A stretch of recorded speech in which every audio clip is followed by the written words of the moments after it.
Hi everybody. Just another random video to, number one, to let you know I'm still here. I haven't gone anywhere, but things have been exceptionally busy at work, and it's probably going to be a little while until I can get back to doing any bigger projects on the bench. And I started 2 or 3 times already to do some smaller videos, and each time I got called away before I could really get set up and do anything because there's just so much going on right now at work and so forth. So I thought I would do this little video. It's early in the morning on a weekend, and I just thought I'd go over a couple things with you. First of all, I want to give some praise out to a video that I just watched this morning that I think just was an excellent video. I know in the past I've talked about the website Glasslinger and Ron Soyland on that channel. He's the person that owns the channel there. And any of you who've watched his videos know what he's into. He's into the very vintage, early electronics radio technology, like old 1800, or I'm sorry, not 1800, but 1900s Lee DeForest tubes and so forth. He just did a video that he posted today on a DeForest transmitter that he made completely from scratch, using just parts that he scavenged around his shop, using a vacuum tube that he made completely. He blew the glass for the envelope, he made all of the elements of the tube, did a video on an earlier attempt at it where he failed, but then he made a second attempt off camera and made a perfect copy of this tube.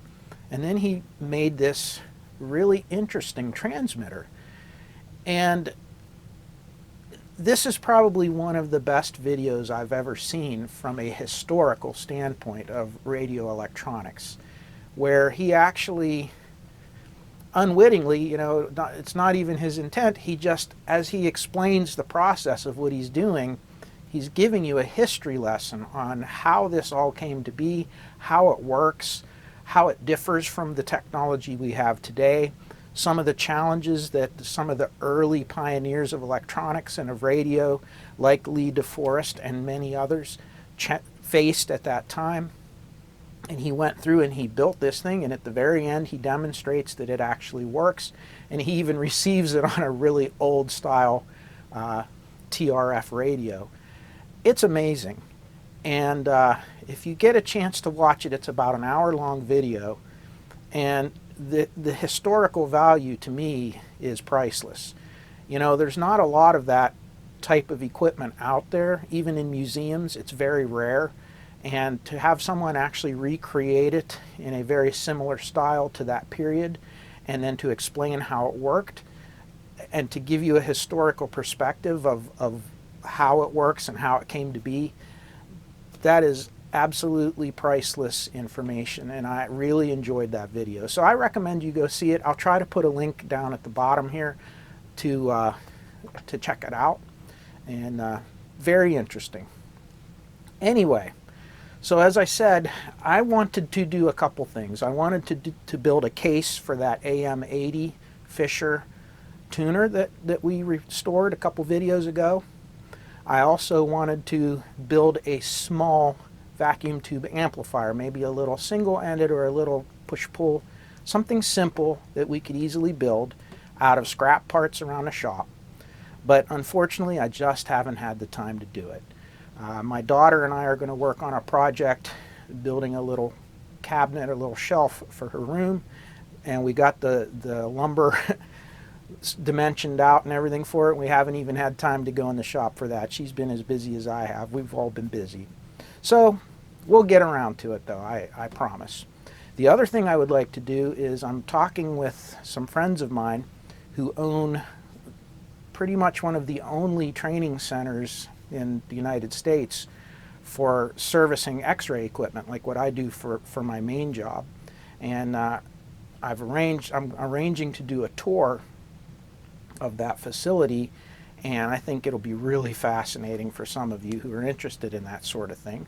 It's not for everybody, but I know some of you who are really into electronics and into those kinds of things, you might like it. So down the road, we're going to work on that as well. That's about it. What I'm going to spend the rest of this video doing is I'm going to try to do a little project, and I don't know if this is going to be a simple fix or not. If it is, great. If it's going to get more involved, we may just kind of end the video and pick it up at another video at another time. But this has been sitting around for a long time. Let's take a look at it. First of all, a couple things you may have noticed. There is something underneath this. It's a future project. I'm really excited about it, but I'm not going to start it until I have the proper time to actually dedicate to it. I also have another solid state project I'm going to work on, and I'll show you that at another time. And I also received this guitar amplifier down here. It's a Marshall, and we're going to go over that at some point in time. But for right now, what we're going to look at today is something very interesting, I think, is this Onkyo Integra Model T9090 quartz synthesized tuner. Now, we've done a couple of quartz synthesized tuners.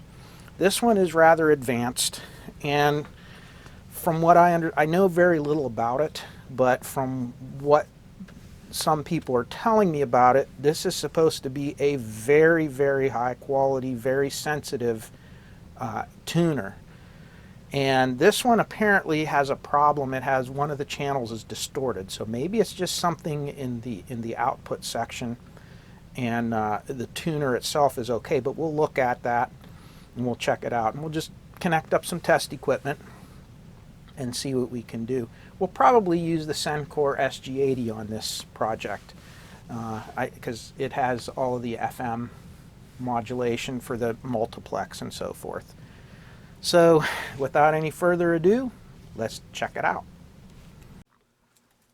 So first of all, this thing has one of those silly friction fit antenna jacks that I do not have one. I have one that'll fit there, but the center pin of my adapter is the really narrow one. It's not this type. So I don't have one of these. Fortunately, when they did this, they made it like a connector that you can just unplug it. And then in that instance, I can go from my standard antenna lead to one of these, which is just, I have an adapter, and that'll plug right in there. How about that? Now the other thing this has is this has a multipath scope output. You can see there. And we're going to connect that to our scope. Why? Because it's fun. And then we're going to make sure that we're connected for 120 volts, mains voltage for the United States or North America. And then we're going to go with our output and try to listen to it on the amplifier and just on the bench amp and see if it works. Okay, hi everybody. So I have my viewing angle extension device, and I have all of the connections made that we talked about here, and let's turn this on and see if it works. Now again, the owner told me that the problem that they thought there was with this was that one of the two channels is distorted. So we'll see. So let's turn it on. Huh. Well, so far so good.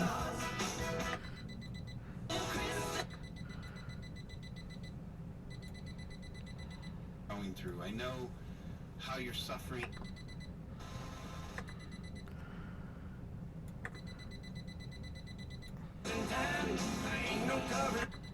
Chick-fil-A is for all the little things we do to bring you our best every day. Real team member paid for their testimonial. Okay, so far it sounds okay. Future. 930 years. It sounds like the one channel is a little bit quieter possibly, but it doesn't sound distorted. One of the problems is this tuner is FM only, and there's very little talk radio on FM. That's mostly on AM. So We can't leave anything on any channel very long or you're going to get a copyright hit. But before we look at anything else, let's take a look at some of these controls and what they do. This is really interesting how this thing works. So if you notice, these are all presets down here, so you can have up to 20 presets by the looks of it. But you have this RF mode, which is local and distance, which you can adjust how sensitive the front end of the tuner is. You actually have quite an adjustable intermediate frequency band. So we have the RF, which is whether you want it high sensitivity or low sensitivity. You have the intermediate, which we can have narrow bandwidth, super narrow bandwidth, I think that's what that means, and FM full band, which is wide bandwidth. So you can see there's 3 different IF bands. So if you have a very strong multiplex signal in the area, you can open this up, and of course it'll allow the most noise through, but it will also allow the highest fidelity that you can get from FM radio. So that's really neat. Our mode, we can do auto or mono. So if we want it to stay in mono, a lot of stations sometimes will be right on that borderline toggling between stereo and mono, and you'll get that fluttering in and out of stereo, and you'll also get a lot of static when you kick into stereo. So you can actually set this to stay in mono mode, or you can go into auto where it'll toggle into stereo when it sees a strong enough signal. We have the high blend that we can turn on and off. And again, this will give you a little better fidelity when you turn it off, but it'll give you less noise when you turn it on. You can have muting, so you can set it that when you're in between stations, it'll mute the sound so you don't hear all the static. Or if you're looking for a very weak signal, you can turn the muting off. You can set the tuning to do auto search, so when you hit the up and down, it'll automatically scan and find the next station that's within its strength band, you know, that's strong enough. And then you can also have the tone turned on and off. And what that is touch tone. You can have it when, hear that beep? I don't know if you're hearing that or not, but you can turn that off so that it doesn't beep when it moves. So that's just, you can have an audible indicator when you push the buttons. So, and when you set this to auto, this automatically will select the correct IF bandwidth and RF bandwidth, which is pretty cool as well. So you can see when it sees a nice station, it'll kick in automatically, and it'll adjust all these, and then you can override it with the buttons. So this is a very advanced FM tuner, and it is extremely sensitive. So now that we know it at least works, oh, and one other thing I want to show you. Let's get it onto a station that we can hear that's not so staticky. Yeah, I've listened to those guys a million times. They'll do a great job. It's not perfect, but there's something there. And if we go up to the scope, again, this is a kind of a hack together video, guys. This is just one of those things we're doing with some free time. But there is your multipath. If you recall, you go back to one of my earlier videos on when we did the Marantz 2500, it had that built-in oscilloscope, and it could display the multipath. This is the same thing. So if you have an external scope, you can, and you don't need an oscilloscope like this, like a diagnostic oscilloscope for test equipment. They actually make an XY, viewing scope that you can get. They make ones specifically for audio, and right now they're getting very collectible and very expensive. But there's also ones you can usually purchase that are used on old test equipment and so forth. It doesn't have all the adjustments for triggering and all that. It's just an XY monitor, and you can find those usually online and just connect the X and Y up like this. So there it is. And if the, let's see if we can get a weak station in. See how the weak station curves offside? The worse a station is. So there's one that's has a little bit of multipath. Let's see if we can get a really bad one. That's not too bad. Not bad. Hard to find a bad station. 5975. So fairly easy. So you hear all the static.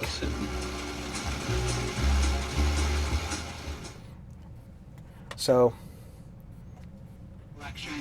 and more. So and there's a talk station. next week. Until then, I'm Lisa.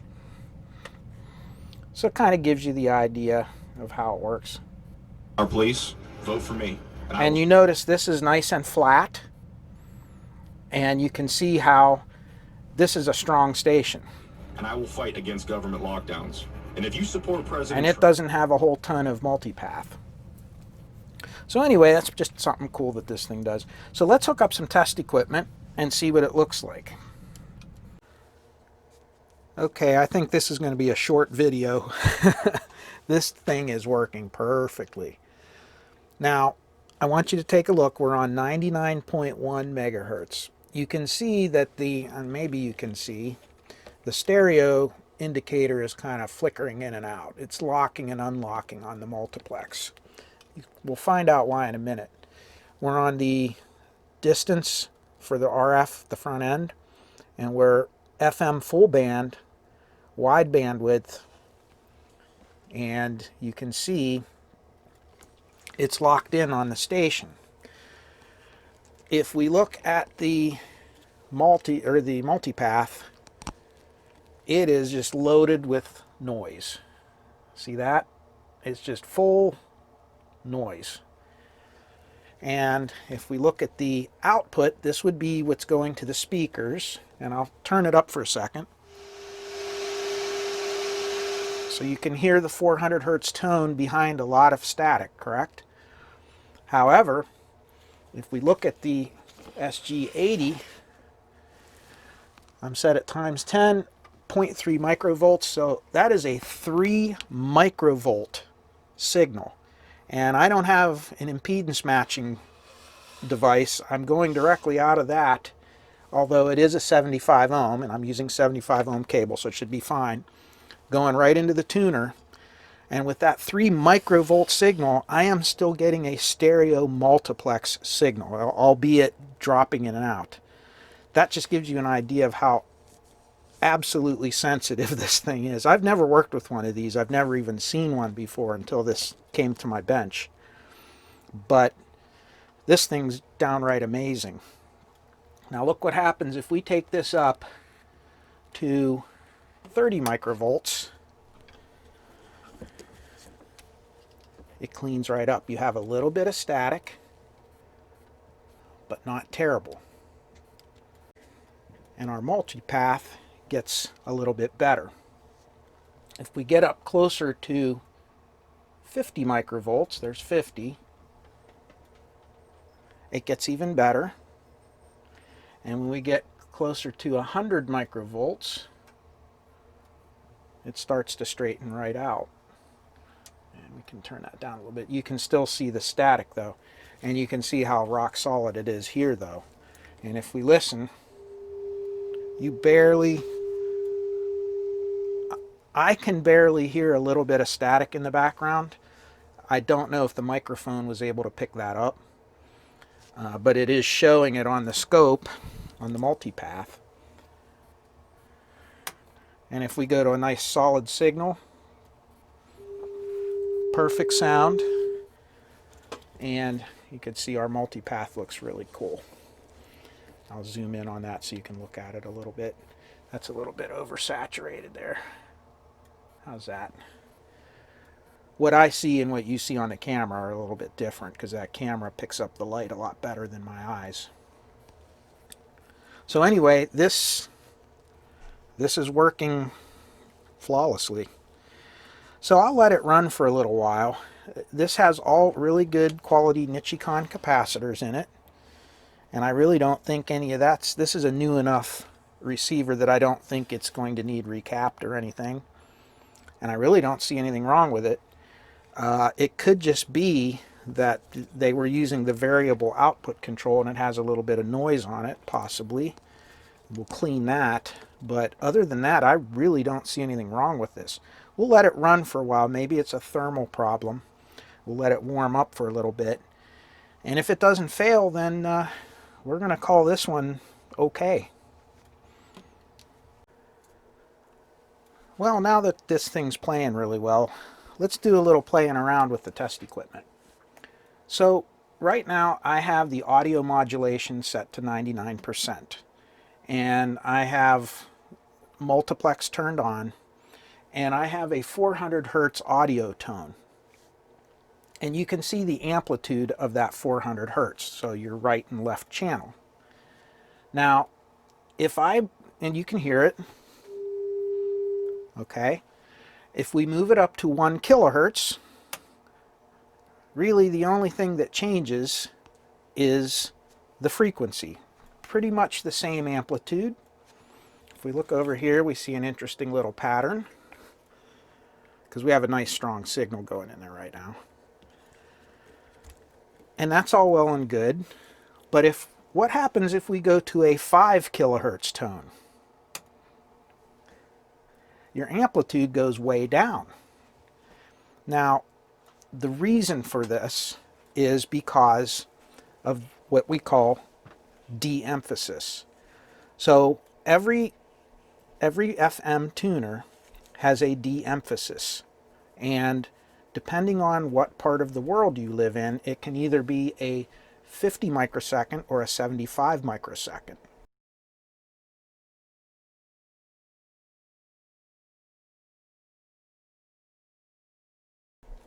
Here in America, we use 75 microsecond.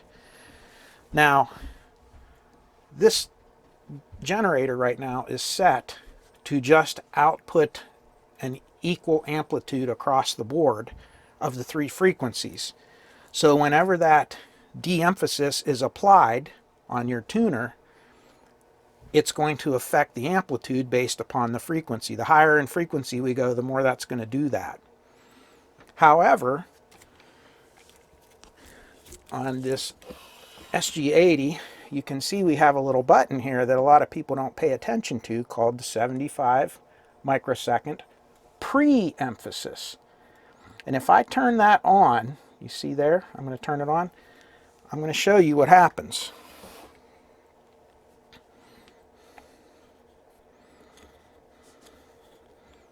So it's off. How about that? Now our 5 kilohertz, our 1 kilohertz, and our 400 hertz are all the same amplitude. And that's what pre-emphasis and de-emphasis does. This is similar, same idea, same principle of what you're doing when you're putting an RIAA curve onto a record and de-emphasizing it on your phono stage. Anytime you see a pre-emphasis and a de-emphasis, the reason for doing that is to package the signal in such a way that when it gets to the source, where it gets to where you want to, from the source to the device that's going to play it, that you can reproduce that sound the same way as you sent it out. And because of the way radio works, you actually will have a degradation of signal when you pick it up in the tuner. So that's why we put pre-emphasis and de-emphasis. So it's important when you're testing this, if you're checking the frequency response, that you have a signal generator that can do that. So it's compensating for that. You can look that up. I think I got into this on a couple of videos way in the past when I talked about multiplex and a few other things. But if you just go on and Google search pre-emphasis and de-emphasis FM, you'll see a lot of good articles on it explaining what it does. But that just gives you a visual idea of what that pre-emphasis and de-emphasis does. Did you ever notice some FM tuners will have switchable de-emphasis. You can have a 50 microsecond or 75. And as I said earlier here a minute ago, it's because Europe has a 50 microsecond preemphasis and the United States has a 75 microsecond preemphasis. And different countries each have adopted one or the other. You'll notice that if you switch between those and you get it switched off of yours, you'll notice that it either, depending what country you live in and what preemphasis they're using, it'll either sound a lot more shrill, there will be a lot more high end to it, it'll sound kind of tinny sounding, or it'll sound a little bit muffled, depending on the preemphasis. That's why that little switch on the back of your tuner is so important. But anyway, that's just a little demo of that. And you can kind of see the little pattern on the XY scope. It's kind of interesting. There's 400 hertz, there's 1 kilohertz, and there's 5 kilohertz. And it kind of goes off scale. When I do that, I have to shrink things down here so you can see it. So there it is. So there's 5 kilohertz, 1 kilohertz, 400 hertz. Pretty cool, huh? Well, that's about all the time I have today for this little video. I hope you enjoyed it. It was at least got me a little bit of time at the bench to play with something, which was kind of a nice departure from all things that make X-ray and go beep. So I hope you enjoyed it, and honestly, I really want to give a shout out to Ron Soyland over at Glasslinger. I don't know him personally, but I sure admire the work that he does. And I think as long as his videos are posted on YouTube, we will have a really good historical record of old radio, where it comes from, how it worked, and how we got to where we are today. So I just thought it would be interesting to see, you know, that old technology he worked with back in that video and what we've come to. And this is old technology now, of course, because everything's going digital now a lot, but this will be around for some time to come, I believe, at least where I live. So anyway, I hope you enjoyed that, and as always, I wish you all peace, joy, happiness, and good health in your lives, and I wish you all well.